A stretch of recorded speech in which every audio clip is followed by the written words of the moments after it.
Ito nga yun. Ito yung basihan kung bakit nagkakaroon ng masyadong complicated dahil yung Senador Bato na yan nakatunganga lang. At ito naman yung suspect na attorney kasi ang sabi ng PIDEA na walang ibang binigyan ng copy ng video kung hindi yung attorney na yan na investigator dati na miyembro din ng PIDEA. Yun lang ang mayroong kopya ng video. Tapos ngayon, iniimbestigahan siya, wala daw siyang kinalaman, hugas kamay daw siya, hindi daw siya nag-forward papunta doon sa hitad na Maharlika, na yun ang taga-bulgar ng mga hindi totoo, yun ang taga-pag-announce sa media niya, sa YouTube channel niya, na puro fake statement, puro fixed news ang isinisiwalat sa buong mundo. Ito namang mga nanonood, ito namang mga followers ni Hitad, ni Maharlika, naniniwala naman na puro kasinungaling at hindi nila alam na pinagtatawanan lang sila ni Maharlika dahil ang vlog niya ay dumadami ang views dahil doon sa mga fake news na sinishare niya doon sa mga loyalist niya na mga katulad din sa atin, kaya katulad din sa mga ibang dyan na kailangan i-reset ang mindset.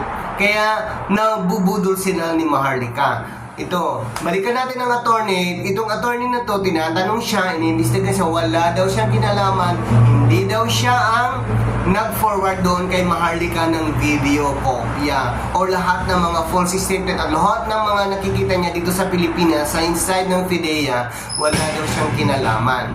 Ito pa, malaking tanong, di ba? Kasi nasa PIDEA siya, mangyari ang video leak November.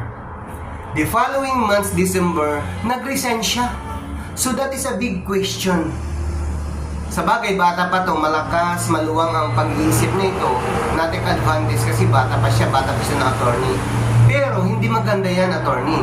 Dahil ikaw ang nagbibigay ng complication sa mga taong sangkot at sa mga taong nagnanasang pababain ang ating mahal na Pangulo PBBM. Katulad yung kay Senador Bato, naniniwala kay Morales dahil daw doon sa puncher.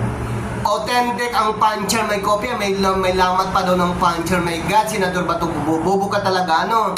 Mabuti na lang, pumasok dyan si Atty. Chis Escudero, pinagsabihan ka, ito ang tama, hindi dahilan ang basihan ang puncher. Kailangan mo, lalo na sa background ni Morales, kailangan dapat ito lang, alam mo na convicted ka sa kasinungalingan si Morales. Bakit hindi mo gawin yan ang background niya, ang basihan na kasinungalingan? Niwala ka agad ba to? Oh my God. Makinig ka sa mga may alam at may utak ng mga senador. Hindi katulad sa'yo na tuyong-tuyo. Dahil lang sa puncher, naniniwala ka na authentic. My God, nakakatawa ka. Diyos ko, bumaba ka nga dyan sa pisto. Nakakainis ka na, Senador Bato.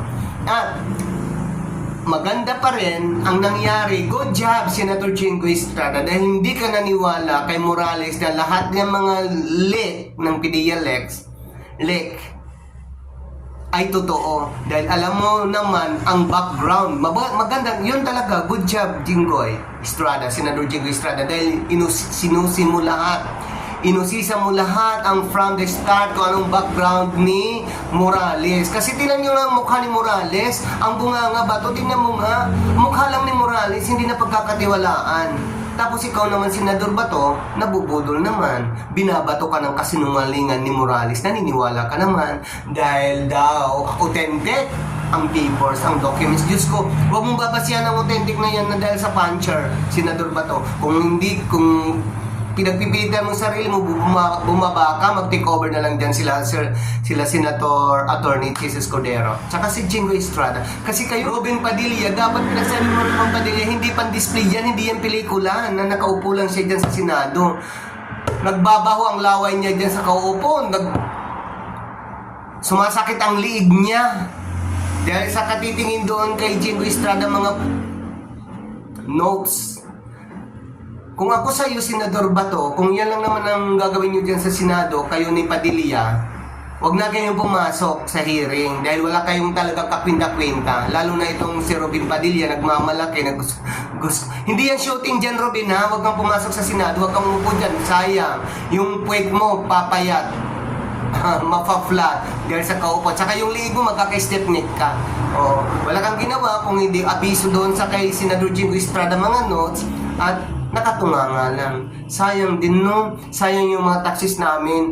Isa rin ako na nagbabayad sa mga buwis ninyo kasi alam nyo ba kung bakit saan nanggagaling ang mga sahod ninyo? Nanggagaling sa amin mga buwis. Oo, sa Pilipinas side, may karapatan ako mag-react sa mga senador na mga bubo at mga tanga.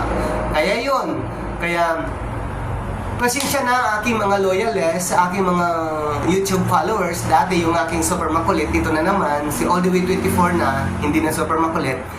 Huwag niyong kalilimutan i-share, i-like, at i-comment. Maglagay kayo ng comment doon kung ano talaga pa ang aking mga improvement at saka ano pa ang magiging reaction ko pa sa akin sa mga senador tanga dahil gagawin ko yon. At huwag mong kalilimutan i-subscribe talaga yung aking All The Way na YouTube, All The Way 2024. So marami pong salamat. See ya!